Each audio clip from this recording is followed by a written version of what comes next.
Dejan Milanović, ja vam držim predavanja iz predmeta regulisanje bezbednosti saobraćaja po nastavnom planu i programu 3. razreda tehničara drumskog saobraćaja.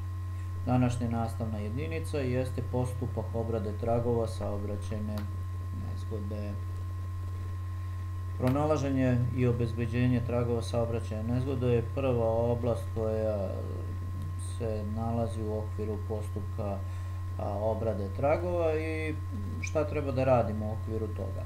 Znači, da bismo kvalitetno i efikasno našli sve tragove nastale prilikom događaja saobraćajne nezgode, potrebno je da shvatimo saobraćajnu situaciju koja je kao posljedicu imala događaj saobraćajne nezgode, odnosno da misaono rekonstruišemo saobraćajnu nezgodu i da shvatimo uslove i način događaja saobraćajne nezgode. To nije baš tako jednostavno, znači oni koji vrše uviđaj ne znam koliko su sposobni da prilikom dolaska na lice mesta mogu da uvek shvate na koji način se neka nezgoda dogodila.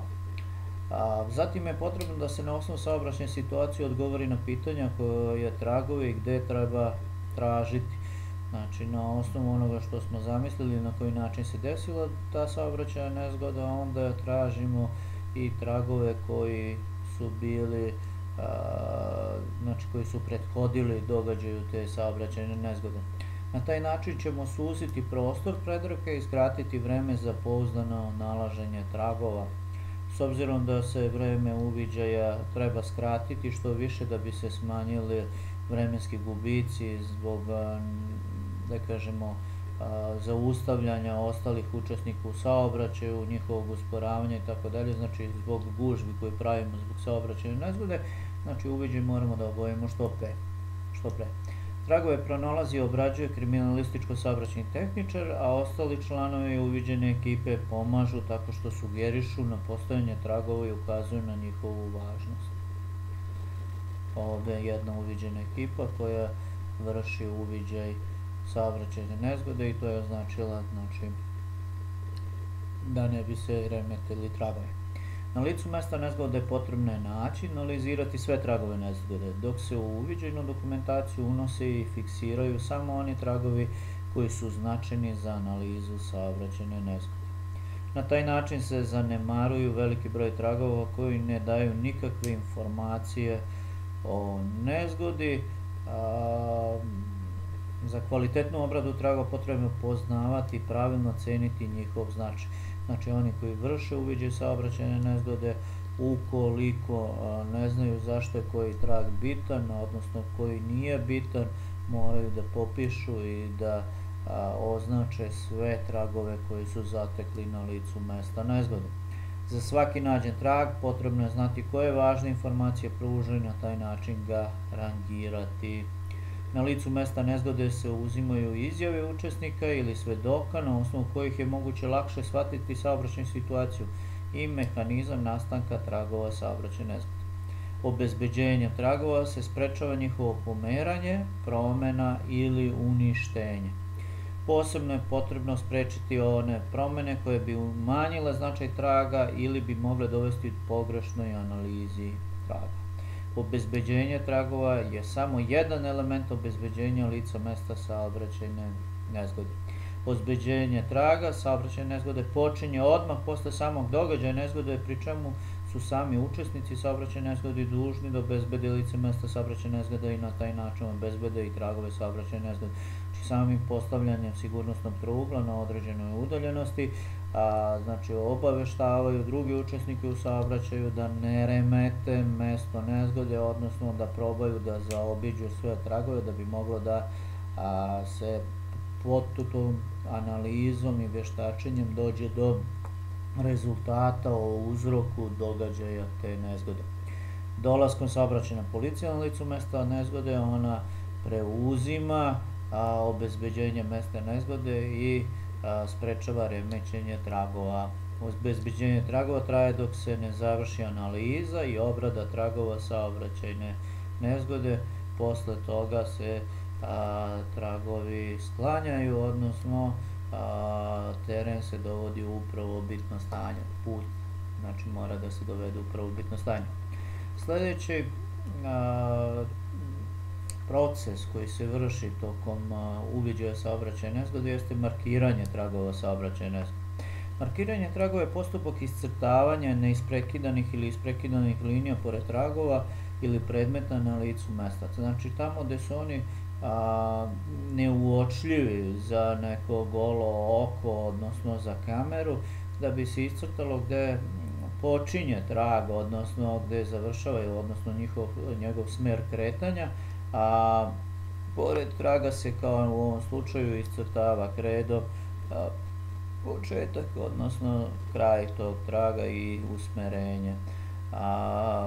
Ovde, kao što vidimo, to je neki putnički automobil, imamo početak jednog traga kočenja, početak drugog, obično to su, kako ja vidim ovde, zadnji točkovi nekog vozila, ovde prednji točkovi, tako da su mu kočili svi točkovi. Za košenje može da prouzrokuje da je došlo do, da kažemo, s obzirom da zadnji kraj vozila je produžio pravo, prednji levo, znači da je došlo do razlike u silama kočenja, odnosno da je možda vozač hteo da usmeri vozilo više u levo, da izbegne neku saobraćajnu nezgodu. Markiranje se vrši da bi se neki trag ili predmet izdvojio i učinio uočljivijim. Markiranje se vrši tako što se kredom najčešće crta linija pored važnih tragova i predmeta saobraćajne nezgode. One prate pravac pružanja linijskih tragova, odnosno oblik predmeta ili zone koncentrisanog ili površinskog traga. Ne znam da li ste gledali filmove, naročito u starijim filmovima, znači tamo gde se desi ubistvo, ajde da pričam malo i o tome, znači oni odnesu leš sa mesta nezgode, ali iscrtaju kredom tamo gde se leš nalazio i na taj način nalaze ostale tragove, odnosno usmerenost ostalih tragova, šta se sve dešavalo i tako dalje. Ukoliko nije moguće izvršiti markiranje na licu mesta, može se uraditi naknadno na fotografijama, ali moramo da pre toga fotografišemo kako treba to lice mesta nezgode.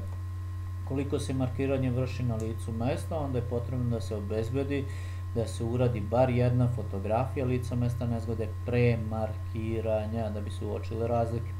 Dakle, najbolje je prvo fotografisati lice mesta nezgode par puta, izvršiti markiranje tragova, a potom detaljno fotografisati lice mesta saobraćajne nezgode. Najčešće greške prilikom markiranja su važni tragovi nisu markirane, pa se na fotografijama ne mogu precizno identifikovati. Markirne linije zaklanjaju neke važne tragove nezgode, markirne linije ne prate pravac pružanja traga, odnosno oblik zone traga, itd.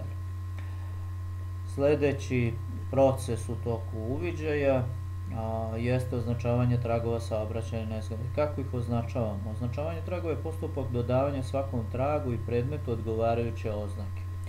Ove oznake mogu biti brojčane, slovne i kombinovane, pri čemu su kod nas najčešće u upotrebi brojčane oznake.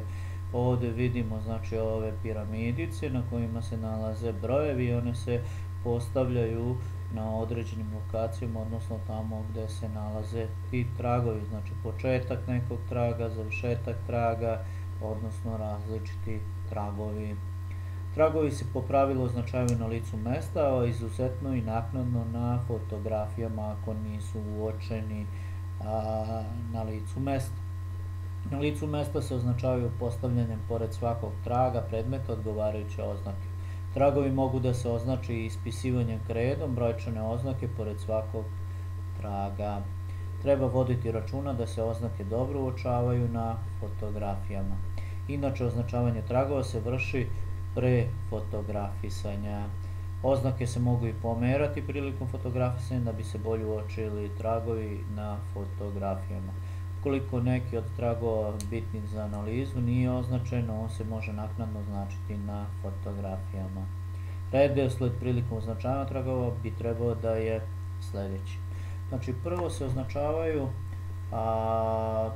vozila, ako ih ima, a mora da ima da bi bila saobraćajna nezgoda, koja su učestvovala u saobraćajnoj nezgodi. I obično a kada se u zapisnik upisuje, odnosno u službenoj nekoj belešci ili na skici lica mesta piše tragom broj 1 je označilo vozilo registarske oznake te i te.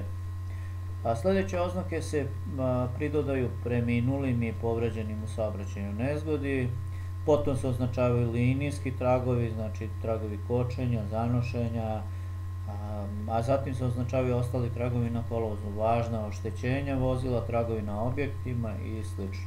Na kraju se označavaju nepostojeći detalji, pravci kretanja vozila i pešaka i položaj vozila pre pomeranja, položaj svedoka i sl. Sledeći proces posle označavanja tragova jeste fiksiranje tragova saobraćajne nezgode. Kao što je već napomenuto, osnovni cilj uviđaja jeste fiksiranje zatečenog stanja, odnosno fiksiranje zatečenih tragova. Dosledno smo ih obeležili, fotografisali,